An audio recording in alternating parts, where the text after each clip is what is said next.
the most trusted product in the world, that's the most credible investment in the world is the US bond. Even our greatest adversaries and enemies around the world hold US bonds. That's the dirty little secret, right? So, our bond market is the deepest, most trusted market in the world. And now it's being tokenized on the XRP ledger. So I don't think there's a chance it goes to zero. I think the question for myself, at least at this point, is left is how much market capture do we get?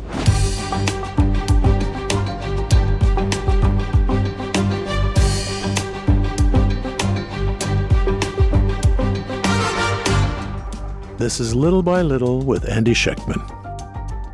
All right, everybody, welcome back to another episode of Little by Little. The guests just keep getting better and better and better. And my smiling friend here, I asked him, I said, Bradley, are you always so happy and smiling? And he said, not always, but I don't believe that shit. He's always smiling. Every time I see him, he's got a big smile on his face. And you know what? Who wants to hang around a buzzkill anyway? So, good for you, Brad. Good to see you again, brother. I guess I should properly introduce you, Bradley Kimes from Digital Perspectives, and also the creator of XRP Las Vegas, a show that I was honored to speak at last year. Plan on being back again this year. And good to see you, my man. What's happening? What's new with you? Well, first of all, Happy New Year to you. Thank you for having me. And it's always great to hang with you, man. We have some great conversations. I always look forward to it. And you guys were amazing last year's XRP Las Vegas conference. And I can't wait for this year because I know it's going to be super exciting too. But we've got lots to talk about that's happening right now that's so relevant to where we're going. I cannot wait to get in it with you. I appreciate that. And yeah, I've always felt that our two communities, Bradley, should be united. There should not be any infighting, if you will, or dissension between the ranks, between the hard asset crowd and the crypto crowd. I've always tried to kind of build a bridge between the two. We're far more powerful if we're united instead of divisive. And that's one of the reasons I've always liked talking to you. You're someone who's open-minded, and I have always felt that people who focus more and more about less and less till they become experts on nothing miss the bigger picture. And I respect that about you, someone whose main focus is XRP or crypto, the crypto space, and yet has acknowledged the importance of understanding hard assets like precious metals and how the two communities could be combined. And so for that reason that I've always enjoyed our conversations, amongst the fact that you're always smiling, which makes it much easier to talk with you. But let's jump right into it, brother.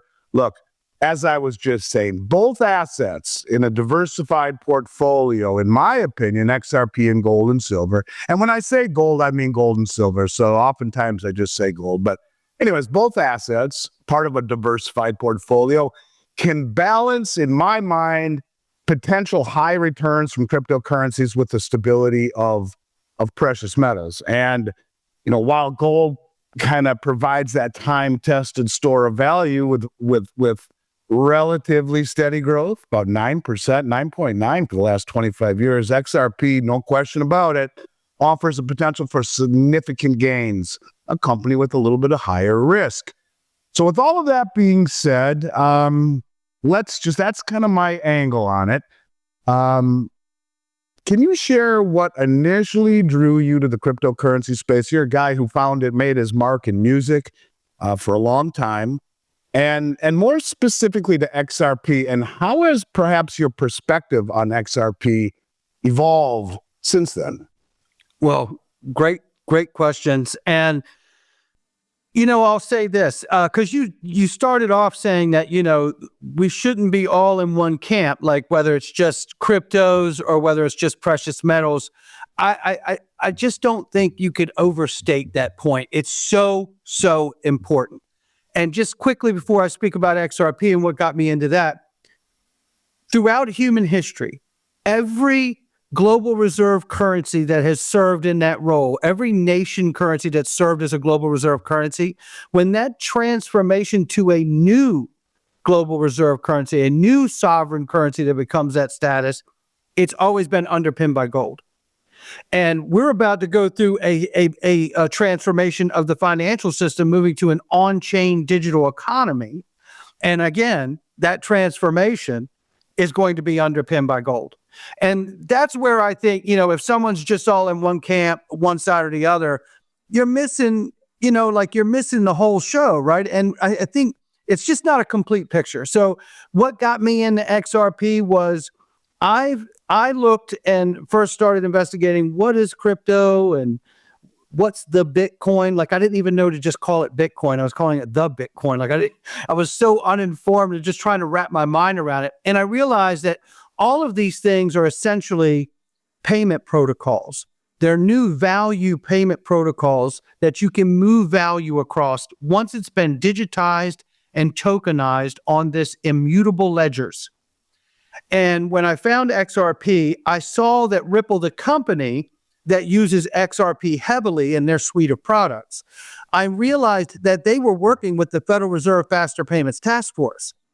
Not just anybody gets to walk up to the Federal Reserve, knock on the door, and say, hey, by the way, I think you should use this stuff that we just created, or, and started building this whole suite of products. And then the digital asset XRP to go along with it will make the system more efficient, using it for payments and introducing it, as I believe, to be a new form of money.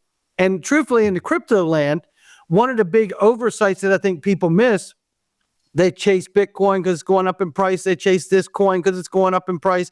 They'll chase XRP because they think it's going to be in the financial system. All of these different reasons. Some are valid, some maybe not. But the reality is that what I think a lot of people miss is that the creation of cryptocurrency is about introducing a new form of money into our financial system. And we're about to get the legislation and regulation to make all of that a very, very real thing. Where Bitcoin sits outside of the financial system and is now being adopted in the way of ETF exposure and those kinds of things, it failed as a currency. And that's where we need these other assets, which I believe, like an XRP, XLM, and maybe a few others, can actually serve as a new form of money that doesn't challenge or compete for the role of, let's say, something like the dollar and the global reserve status, but yet can complement it. Yeah, that would be the key, really, because the one thing you don't want to do is piss off the powers that be and compete with them in the concept of money, but to offer it as a as an adjunct or a complement really would be the key. And I agree with you on that, no question about it. Just for my listeners and people who maybe don't understand, can you just delineate the concept or the difference between the rails and the money? In other words, what part of XRP or Ripple or their suite of products would be considered the rails that everything rides upon, and what part would be considered the actual money that people would use to exchange cross-border? That's a very good, very good. Let me I'll give an analogy for people to understand this, I think, in a very simple, basic way. And one analogy, let's start here too, because this is such a good one, right? Let's just talk about the difference between paper dollars and digital dollars. On your paper dollar, there's a serial number right there, right? If you want it to be digital, you keep the serial number, put it on your phone on a digital wallet, and throw away the paper. There's your digital dollar. It's the serial number put in a digital form on your thing, on a ledger, which is these value protocols that cannot be manipulated. So once something's been minted and put on it, or once a transaction's been placed on it, it is forever there, and there's no taking it away. Now, another analogy that helps new people coming in to get a hold of these things, imagine a superhighway that's been built, but there's no cars on it yet. The cars that are to run on the XRP ledger, that are the native tokens, a lot of people think, oh, that's the XRP token. It runs on the XRP ledger. It does. But it's not the native token. The native token designed for the XRP ledger is digital dollar stable coins and central bank digital currencies for the countries that choose to make those. Those are the cars that are going to run on the highway, delivering all kinds of value. Then there will be tokenized stocks, bonds, and derivatives. There's another form of new digital tokenized cars running on this protocol that's a highway.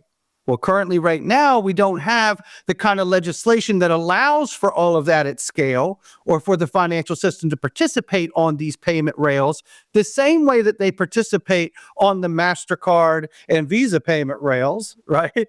These are a new set of payment rails. And I remind people that in the early days of the internet, law firms weren't allowed to use fax machines and email until they had legislative clarity that allowed them to do so to cover them for privacy and those reasons. So for the same reasons but broader list, this is why we need legislative clarity for these payment rails, the highways, these new highways to move money, fast, instantly, secure. Understand that most of our payment system is constructed with the 60s and 70s technology, and then all these things stacked on it to make it look like it's really fast today. So what we're talking about is value protocols. They're like a new empty highway. The cars that run on them will be all of the financial instruments from dollars to stocks and bonds and derivatives tokenized and then placed on that new highway. And then you'll need some XRP as gas in your car to move those cars on the highway. And then as you get so much traffic going back and forth for people looking to make markets every day, like they do every day now, but on this new highway, there'll be some new opportunities to make pairings between things that were never possible to pair before, because not only do you use the XRP as gas to move all of these different instruments on the highway, but you can also pair using XRP to make pairings more efficient and more costly than ever before in human history on this new highway. And this is where you get that, I believe, exponential growth over time once we get the legislation. Now, all of this transformation, Andy, I don't believe happens with the confidence that's needed to bring everyone here if we don't underpin it all with gold to bring the confidence to that new digital on-chain economy. That's an amazing explanation. One of the best I've ever heard. I hope people take something away from that. It's amazing the thought, the technology that went into developing this stuff. And you have to you really got to hear a dumbed down explanation like that. And as silly as it sounds, I don't care how smart you are, this is stuff that you really got to start at the very basic explanation and then work your way forward. But it's beautiful in its simplicity. And elegant in its design and efficient and far less costly. It is very interesting the more I learn about it. So let's shift gears just a little bit. We know about the SEC lawsuit, seems to be going on forever. The more I read about it, the more I believe personally, and I'll get your take on this, that it wasn't just about investor protection. More along the lines maybe of the SEC controlling crypto, protecting the traditional financial system. I don't know. That's kind of what popped into my head. But do you think the lawsuit yourself is or was part of a bigger agenda? And if so, what do you believe is or was really behind the SEC lawsuit against Ripple? Well, I definitely believe that it was a jurisdictional power grab by the previous administration and Gary Gensler. I also believe it was a way to suppress the market from getting the kind of adoption that it could get.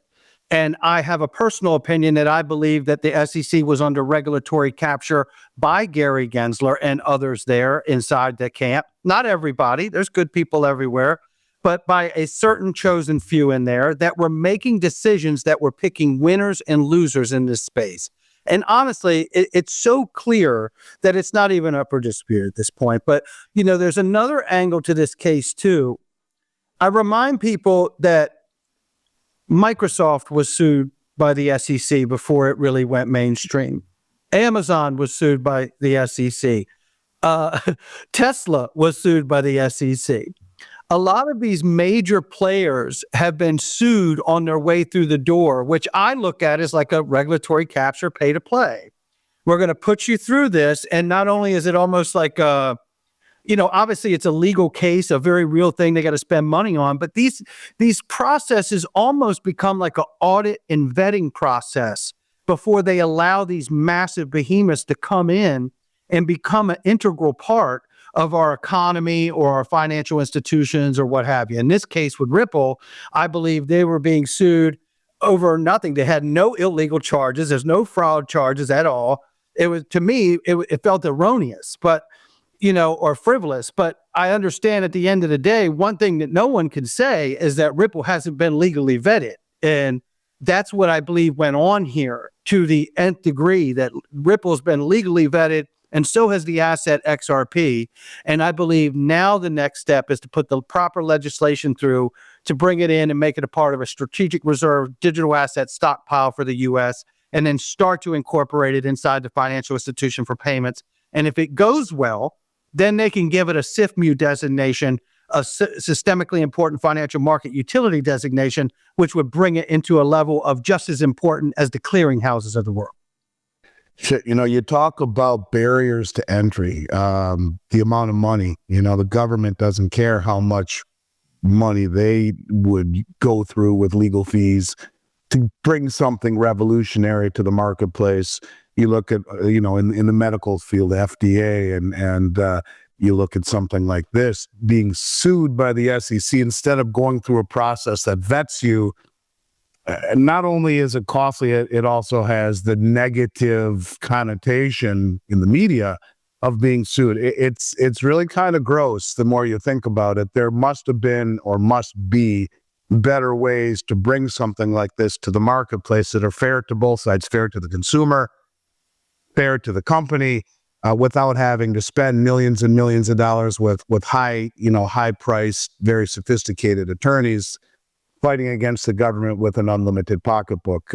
Interesting, and we're hopeful that this ends swiftly in favor, of course, of XRP and of Ripple.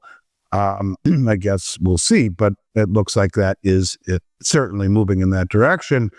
Well, to your point very quickly, not to cut you off, but to your point very quickly, Paul Grewal, the chief legal officer, former federal judge from Coinbase, the chief legal officer, just said this morning, if the SEC loses a case, they need to pass a new rule that they got to pay the other person's legal fees. Well, that's kind of what I was getting at. I mean, it's just, it's you have to have so much money on top of building a new business, which is costly as hell in something like this, the programmers and all of the things that would go into it, the relationships. This is a real big business. And then having to fight the SEC, which tarnishes the name, costs a whole bunch of money. And not only does it, would that help remunerate the companies that are out all that money, but it would also save face. And instead of going through it that way, you would think that they would adopt something a little bit more accommodative and a little bit more, shall we say, just a smoother road to get to where you need to be. Certainly would probably bring a lot more innovation into the space rather than having to go about it this way. How about recent technological advancements? That word's always tough for me. Or partnerships involving Ripple that you believe are pivotal to XRP's future? Anything new and exciting that we should all know about? Oh my gracious, there's so much happening, Andy. There's so much happening. And I'll give you an example of just how important this is. It was just announced that Ripple partner Ondo Finance is working in conjunction with BlackRock's Biddle Fund, and they're launching US T-bills directly tokenized on the XRP ledger. If you ever wanted to know the size and enormity of what's coming, there it is right there. Because I think we all understand, I'm sure your listeners do, because if they're gold bugs, they're going to get what I'm getting ready to say. The backbone of any monetary system is the bond market. And when you see them tokenizing the backbone of the monetary system and putting it on the XRP ledger, even if you don't understand technology, you just understood that statement. It's massive. Yeah, it is massive. It's interesting. A lot of the stable coins and their relationship these days with the treasury market, no question about it, the way to certainly gain the acceptance from the government would be to find a way to marry the technology with the treasury market, and in particular a country like ours where treasuries have been kind of forsaken, I guess we could say, for lack of another word, by many of the countries around the world, and in exchange for assets like gold and commodities, largely because of the weaponization and the inflation issues of the treasury market that we've talked about for a very long time. But yes, that is huge. That's massive. And a country that needs to continue to find ways to sell treasuries. We have $28 trillion in treasuries coming due over the next 3 years. That doesn't take into account the treasuries that we're continuing to issue to finance the ongoing debt. It's an issue. And I think that speaks a lot for the viability of Ripple itself and their products, if indeed they are finding ways to integrate the treasury market to their platform. To me, that would give me greater confidence in just about anything that I've read so far. It seems like they've been given the blessing. Everyone talks about XRP's price potential. I do podcasts with lots of people who are in your space, whether we're talking Zach Rector or the Black Swan or yourself or Mel Carmine. Everyone talks about the price potential, and I respect that. Certainly the FOMO and the dopamine rush of seeing it happen is something that I've noticed.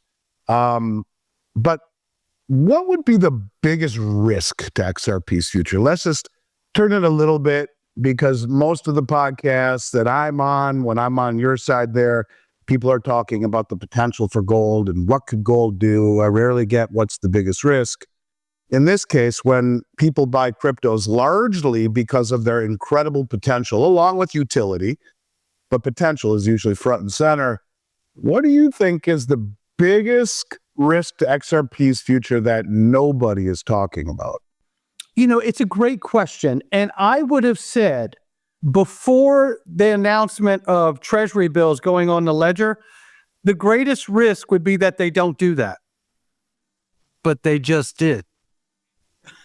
Yeah, and I mean, I don't think people, I mean, I think that's a fair point, Brad, because when you get the treasuries on there, you've already gotten to the highest level of acceptance. And the most trusted product in the world, that's the most credible investment in the world, is the US bond, right?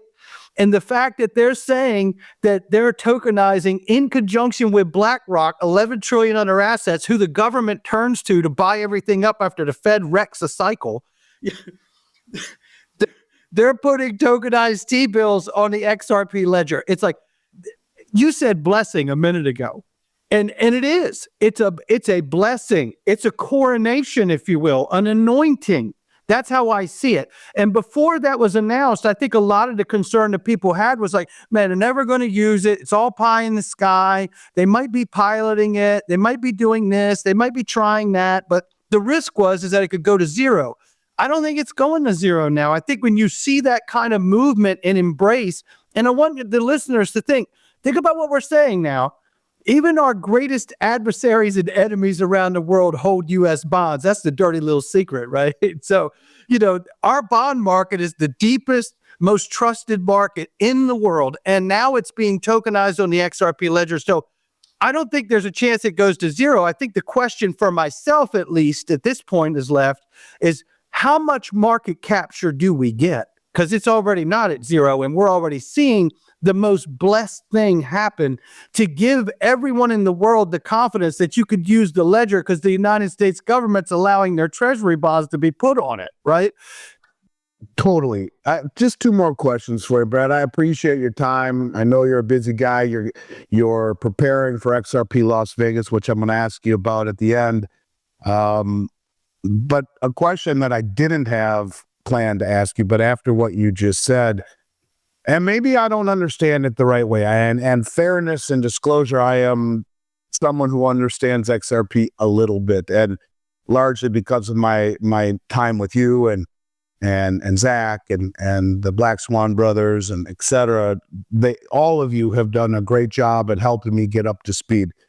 You know, they talk about XRP or Ripple being a decentralized platform, yet everything that I read lends me to believe that really isn't the case because so much of it is held by Ripple Labs.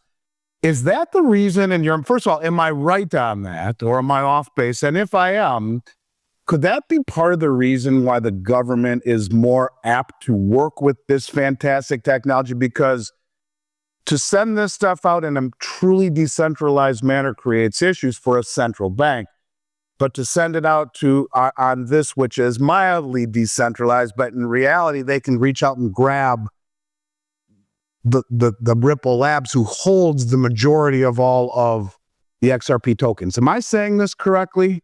You're very close here. First of all, XRP Ledger is decentralized, right? And a lot of people think that it isn't. And there's a lot of Bitcoin maxis out here and maximalists and tribalists and different communities that try to suggest that things aren't decentralized.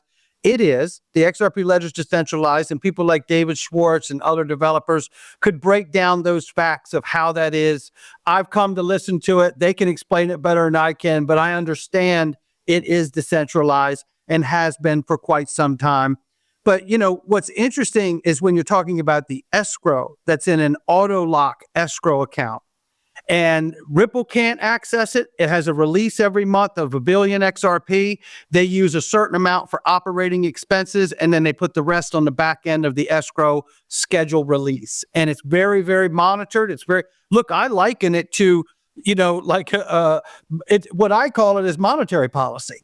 If you believe XRP is money and understand it as money, then that's monetary policy. They don't let it all out into the market and all out into the wild. They keep a certain amount. They use some for operating expenses and to, you know, I think incentivize others to use this new network that's available that ultimately over time will bring more liquidity and more utility to the financial system in a manner that can drive the price of XRP up over time and create a stronger, more robust financial system for the entire world.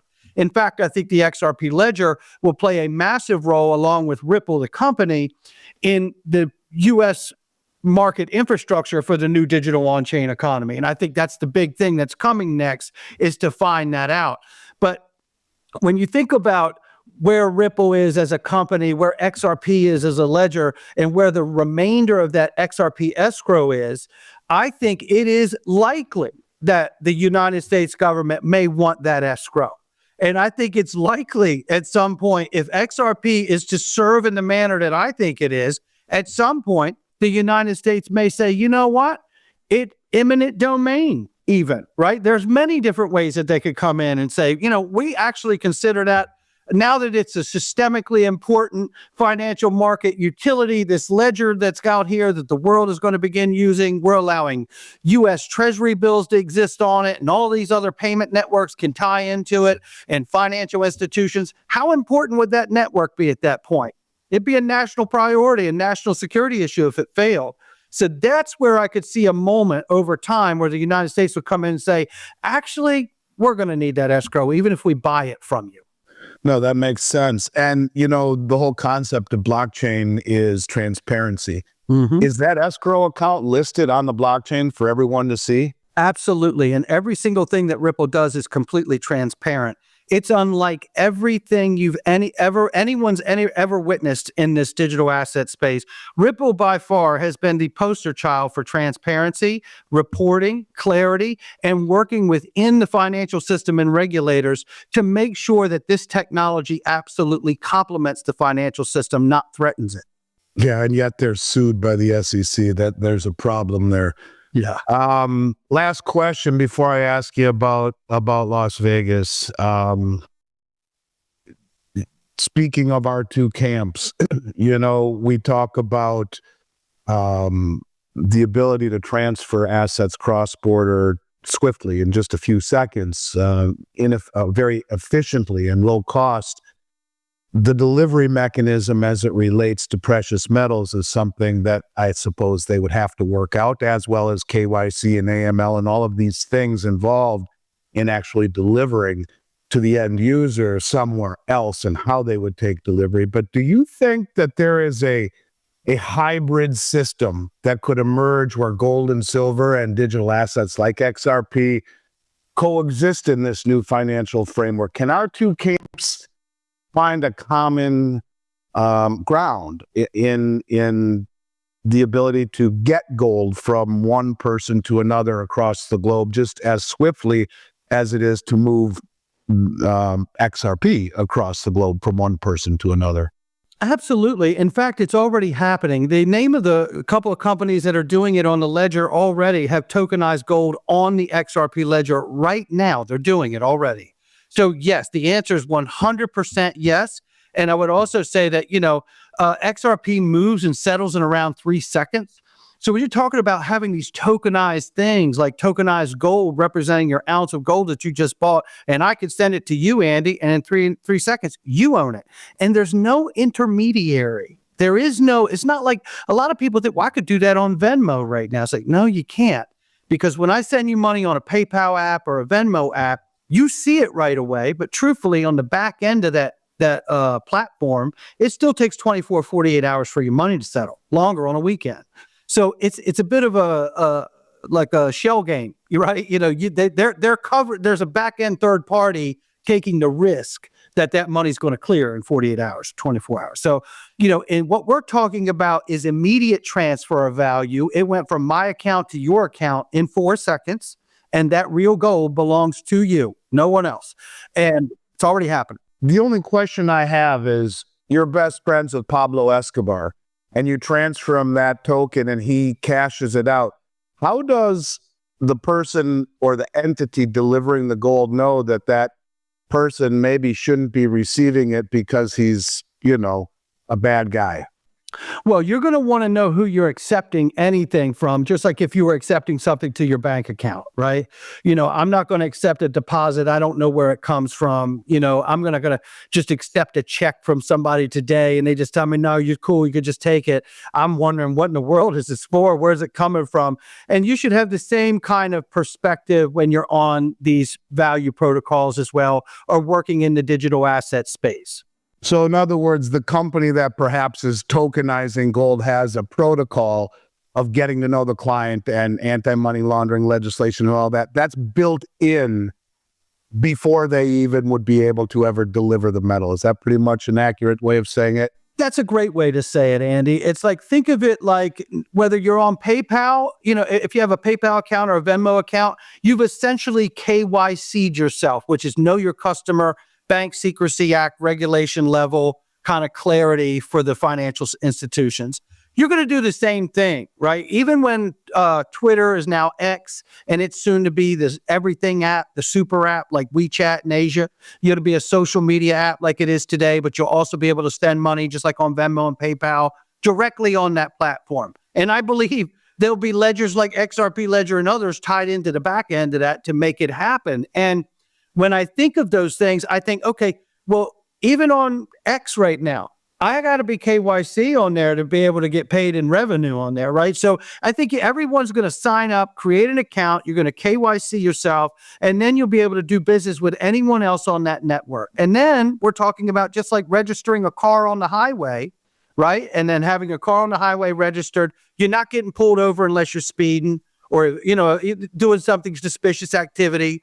Right? That's the way we need the paradigm shift with the regulators with this technology. Instead of trying to stop every car and check every one and see what's going on, get everybody registered onto the system and onto the network, and then just monitor the activities. Are they doing suspicious things? Are they working with a nefarious accounts that are doing bad things? You know what I mean? And I think things will take off pretty quickly when you get that figured out. You have a knack at being able to explain to an old guy like me what is a very daunting learning curve.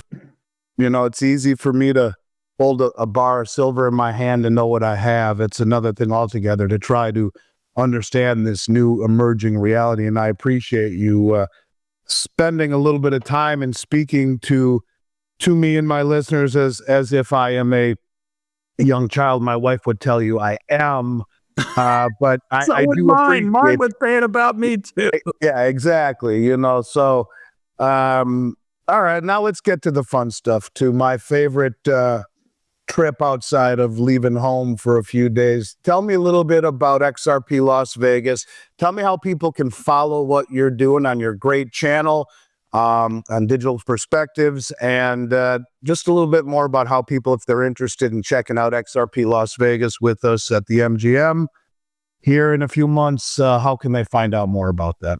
Well, we're super excited to have you there again. Your panel was remarkable, and it had you, I think Lynette Zhang, and then also Jason Cousins, who you're now working directly with. Yeah, we're the U.S. contact with Glint, and we have a partnership. I couldn't be more excited to work with Jason. He's fantastic. He is, and I think you guys are going to do amazing things together. And XRP Las Vegas, you can find more information about that at xrplasvegas.com. And we have an incredible lineup, what's going to happen this year. And I encourage everyone to go to the website.